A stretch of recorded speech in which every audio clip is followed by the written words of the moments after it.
many reasons. First and foremost, and the last, China regards, Tibet as part of its territory, and anything which is happening inside Tibet to be its sovereign control, and Tibetan Buddhism, which flourishes in Tibet, therefore subject to state control of the Chinese Communist Party, actually, right? So that's one big elementary fundamental reason.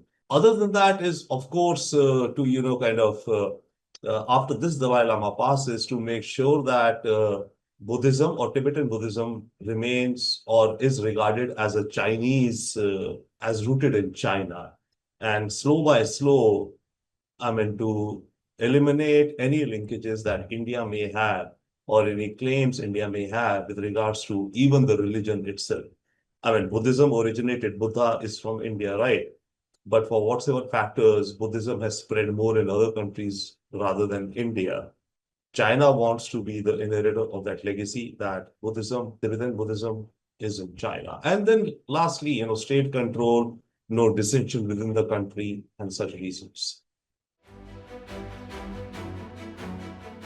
See, India's stance on this is, of course, multi-layered, I would say, but is also cautious.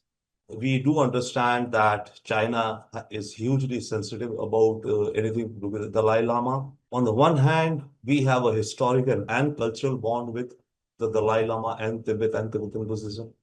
It also gives us, when Dalai Lama is in India, the symbolic soft power. It creates or projects a positive global image for us, right? Because we are hosting a spiritual leader, right? And also, it's a geopolitical counterbalance that we are able to position with respect to China. Now, what it means for us, once again, as I say, that we are very cautious about this aspect, and we do not want to, I think, unnecessarily provoke China also on this matter. See, the process with the Dalai Lama has suggested and will be there, or he has rather reaffirmed, will be carried out by the Garden Phodrang Trust, which the Dalai Lama has set up, right? That is the Dalai Lama version of it. Now, this trust, after the passing away of this Dalai Lama, will begin. First, they'll have a period of mourning, maybe 3 to 6 months of just mourning of the passing of the Dalai Lama.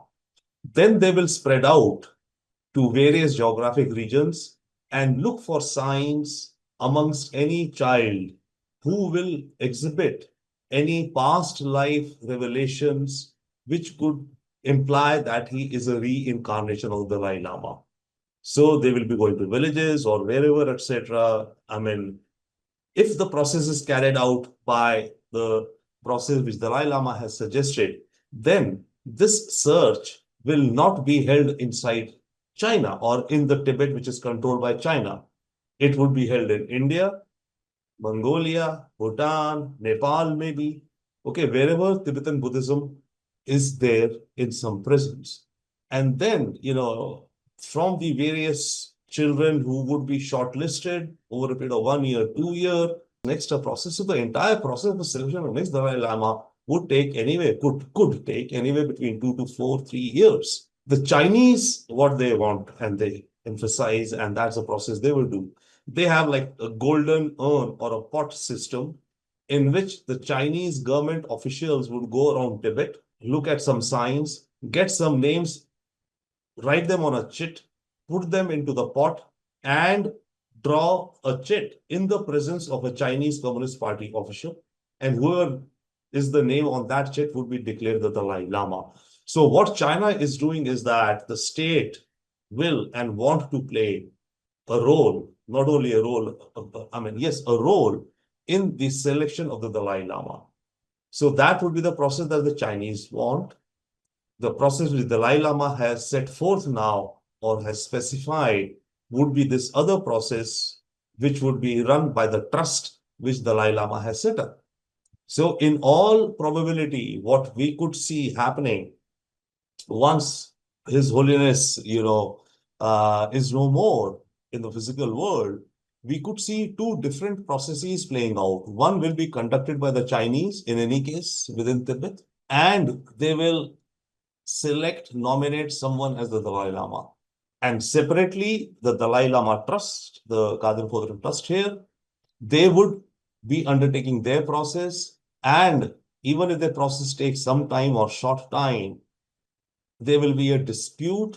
If not a dispute, I mean, the Chinese will say that the Lama that they selected is the official Dalai Lama. So probably that would be the unfortunate scenario playing out. See, China will hijack the process. It's not a matter of the probability.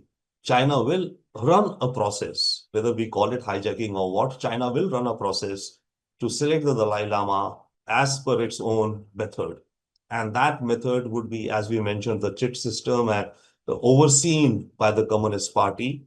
And physically, whoever would be from the region of Tibet, we could say, right? Or maybe it could be somewhere little away from Tibet autonomous, region. It could be someone inside China also, right? Some Tibetan Buddhist living somewhere in China, it could be also that some child, right?